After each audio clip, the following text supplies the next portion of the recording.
जय श्री कृष्णा। राधे राधे।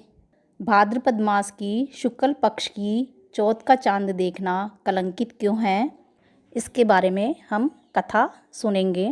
पौराणिक कथाओं के अनुसार गौतम ऋषि बहुत तपस्वी थे। उनकी पत्नी अहिल्या बहुत सुंदर नारी थी। गौतम ऋषि सुबह ब्रह्म मुहूर्त में गंगा स्नान करके तपस्या में लीन रहते थे। इंद्र ने गौतम ऋषि की पत्नी अहिल्या को देखा तो वह उसकी सुंदरता पर मोहित हो गए। इंद्र ने नारी अहिल्या का पतिव्रता धर्म को भंग करना चाहा, तो चंद्रमा से मिलकर इंद्र ने एक साजिश रची और चंद्रमा को कहा कि अर्धरात्रि के समय आकाश में इस दशा में दिखाई देना कि जैसे सुबह के समय ब्रह्म मुहूर्त में दिखाई देते हो। अब चंद्रमा अर्धरात्रि के समय ब्रह्म मुहूर्त की स्थिति में आ गया। मुर्गे ने सोचा कि सुबह हो गई और बांग लगा दी। अब गौतम ऋषि उठकर स्नान करने को चले गए और कुटिया में अहिल्या थी। अब पीछे से इंद्रदेव छल कपट से गौतम ऋषि का वेश बनाकर नारी अहिल्या के पास कुटिया में आ गए। यह छल कपट अहिल्या को मालूम नहीं था। उधर गौतम ऋषि गंगा नदी पर गए तो गंगा नदी बिल्कुल शांत थी, कोई चहल पहल नहीं थी। अब गौतम ऋषि ने सोचा गंगा भी नहीं जगी, गंगा में कोई चहल पहल नहीं है। और इतने में ही चंद्रमा कुछ क्षण के लिए ही ब्रह्म मुहूर्त की स्थिति में आए थे और वे वापस अपनी पूर्व स्थिति में आ गए। अब गौतम ऋषि ने सोचा कि चंद्रदेव वापस आकाश में कैसे आ गए और वह अपनी कुटिया की ओर लौट गए।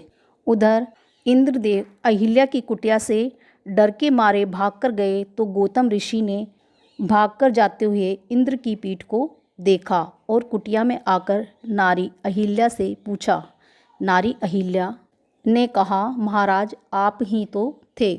अब गौतम ऋषि ने अहिल्या को बताया कि गंगा नदी सो रही है, वह भी नहीं जगी, और चंद्रमा को देखा तो वह भी आसमान में आ गए।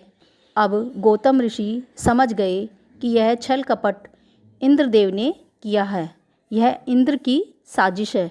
और गौतम ऋषि ने नारी अहिल्या को और चंद्रमा को श्राप दे दिया। नारी अहिल्या को पत्थर की सिल्ला बनने का श्राप दिया और चंद्रमा को देखने पर कलंक लगने का श्राप दिया। अब नारी अहिल्या ने कहा, महाराज इसमें मेरी क्या गलती है, मैं निर्दोष हूँ, महाराज मुझे क्षमा कीजिए। इस प्रकार नारी अहिल्या ने गौतम ऋषि से विनती करी तो गौतम ऋषि ने कहा कि जब भगवान राम वन में आएंगे और उनके चरण पड़ेंगे तब तुम श्राप मुक्त होकर वापस नारी रूप में आओगी। और चंद्रमा को कहा कि भाद्वे के महीने की शुक्ल पक्ष की चौथ के दिन जो भी व्यक्ति तुम्हारे दर्शन करेगा उसके मिथ्या कलंक लगेगा। इस कारण चौथ के चांद को देखने से कलंक लगता है। इस कारण गणेश चतुर्थी का चांद नहीं देखना चाहिए। भाद्रपद की गणेश चौथ से पहले दूज का चांद देख ले तो दोष मुक्त रहते हैं। जय श्री कृष्णा। राधे राधे।